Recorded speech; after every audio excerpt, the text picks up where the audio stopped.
आणि आता बातमी आहे सोलापुरातून। सोलापुरात खेड या शब्दावरून भाजपच्या 2 आमदारांमध्ये टोलेबाजी झाली आहे। सोलापूरचा खेड असा उल्लेख आमदार सुभाष देशमुख यांनी केलाय। त्याला आमदार विजयकुमार देशमुख यांनी आक्षेप घेतला। सोलापूर जिल्ह्यात सोन्याचा धूर निघत होता असं विजयकुमार देशमुख यांनी म्हटलंय। दुसरीकडे आमदार सुभाष देशमुख यांच्या वक्तव्याचे शरद पवार गटाचे नेते महेश कोठे यांनी समर्थन केले।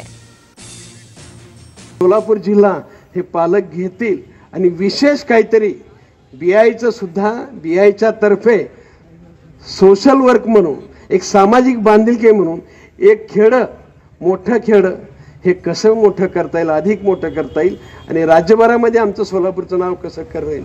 देशमुख साहेब आपण देशमुख म्हणून तर करू आपण जरा। एका काळी सोन्याचा धूर निघणारा शहर होता।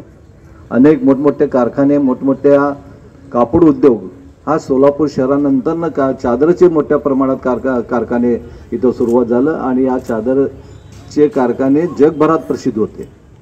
सोलापूर शहर बापूंनी का बरं खेडेगाव म्हणलं असं मला कळलं नाही। देहात म्हणलं मला असं कळत नाही बापूंना असं का म्हणून वाटलं।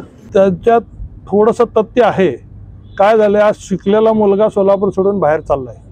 तुम्ही बघा, एखादा महापालिकेचा कर्मचारी असेल किंवा कुठल्याही सरकारी ऑफिसमधला कर्मचारी, त्याला एक घर बांधायला 20-20 वर्ष लागतात। पण सोलापुरातनं शिकलेला मुलगा गेला तर 2 वर्षात तिथं तो पुण्यासारख्या ठिकाणी फ्लॅट घेऊ शकतो। ही जी त्याची खर्च करण्याची कॅपॅसिटी वाढलेली आहे ती सोलापुरात अजून आलेली नाही।